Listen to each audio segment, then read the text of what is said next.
Good evening, madam. I thank AOS for giving me this wonderful opportunity to present my topic on the return of the great masquerader, syphilis. So I should start my presentation with the case. Uh, this was a 20-year-old male resident from a nearby town and presented with redness in 3 days, associated with sudden onset of pain and defective vision of 1 week duration. He had history of chicken pox at the age of 5 years. There was nothing relevant in the personal or social or economic or systemic history. He denied initially any history of exposure.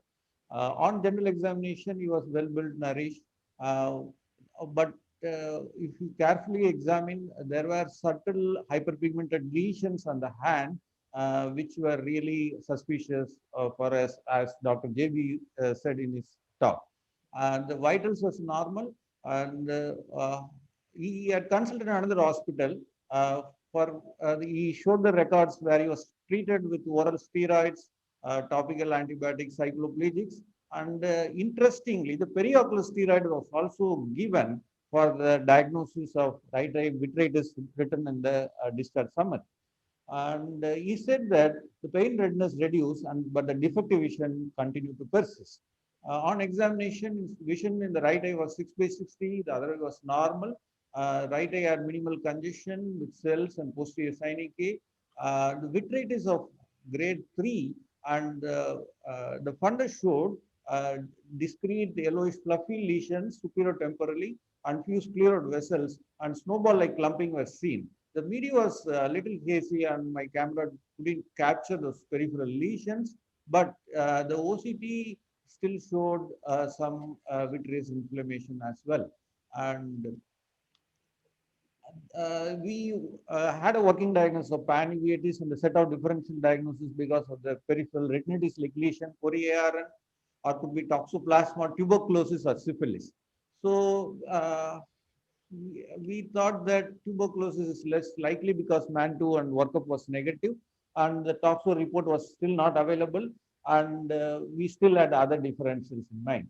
So started the patient on antivirals and as well as azithromycin and the topical treatment, and the vision worsened with 5 by 60, and the reports came after a few days with the report of HIV being positive and TPHA also being positive. We were really surprised because he initially denied, and repeated probing, he said there was history of exposure. So we correlated the general examination findings, and the FTA base was also positive, and we thought that we were dealing with a case of syphilis where periocular steroid actually wasn't the problem. So we discussed with the internist and started the penicillin treatment and followed up, and the fundus showed minimal sheathing and improving vitritis. Surprisingly, the vision improved to 6 by 6, which was really a surprise for us. So it is well said that he who knows syphilis knows general medicine, William Osler said. So interestingly, Pondicherry, this patient was dealing with a French disease, and the motile spiral gram-negative bacteria couldn't survive in the animal host and cannot be cultured.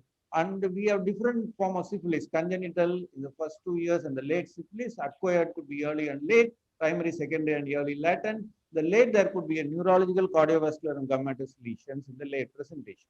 The primary syphilis, we could have even a conjunctival chancre, could involve the orbits as eyelid rash, periostitis, dacrocystitis, dacroadenitis, and madarosis.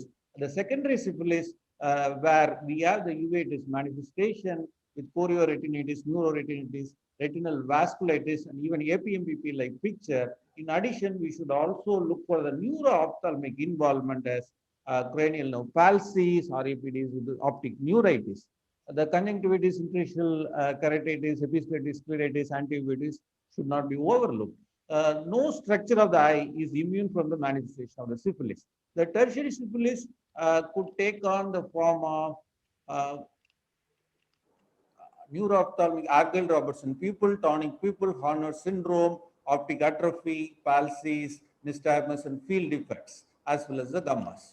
So we did a literature search, And this article by Janet Davis was really interesting and relevant to our case because it has been mentioned that syphilis is rarely a necrotizing retinitis unless it is pre-treated with periocular or intraocular steroid like that has happened in our case.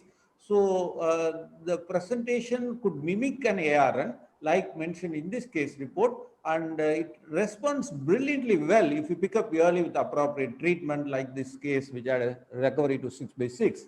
Treatment in penicillin is the most effective treatment which we all know.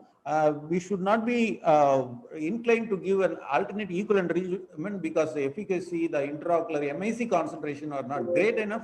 The equivalent regimen and the prevalence of syphilis has increased several times in the recent years, and that's why we call it as a recrudescence of the whole disease. So syphilis panuveitis can mimic ARN. There are multiple reports.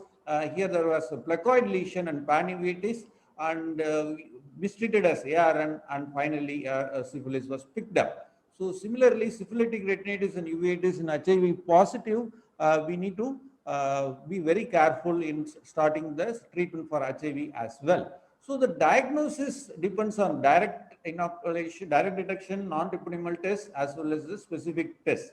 So fluorescent treponemal antibody has got a high degree of specificity, and there are two ways to diagnose. One is a traditional approach where we start with a non-treponemal test, and if it is negative, we don't pursue further, whereas if it is positive, go and proceed with the treponemal test, that is TPHA or TPPA and FTABS.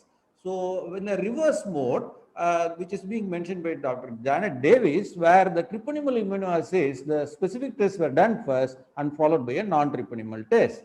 So the reverse sequencing, it has an enhanced sensitivity for detecting patients with latent syphilis. So coming to our case, what went wrong in our case was the treating doctor has really applied a Kaplan's algorithm for treatment of intermediate uveitis. It says that for the step 1 of intermediate uveitis, start with periocular steroids. Foster interestingly modified by adding systemic steroids between step 1 and 2, but in our case, we did not do a CSF analysis and PCR to prove it is syphilis. Whereas the current guideline of intermediate uveitis starts with oral and periocular immunosuppressive and biologicals. We don't initially embark on periocular steroids. So in our case, we did treat with penicillin, and there are the other equivalent regimens like procaine penicillin, benzathine penicillin of different dosage. Why this case? Because IVTA can make the syphilis into a necrotizing form. That is the uniqueness of this case. Co-infection of syphilis in HIV is on the rise. This emphasizes that we need to be really careful not to miss the diagnostic evaluation of syphilis with the specific and the non-specific test. One needs to have a high degree of suspicion to arrive at the correct diagnosis and institute prompt therapy. And the take-home message is specific etiology really matters. Syphilis is still an important differential. And some people used to say, like, why are you doing syphilis test when the yield is very less? You see one patient in 3 to 6 months. But we should be very careful not to miss it. Blindly following the protocol of intermediate uveitis has to be revisited. Think before we prick intermediate uveitis. Thank you so much.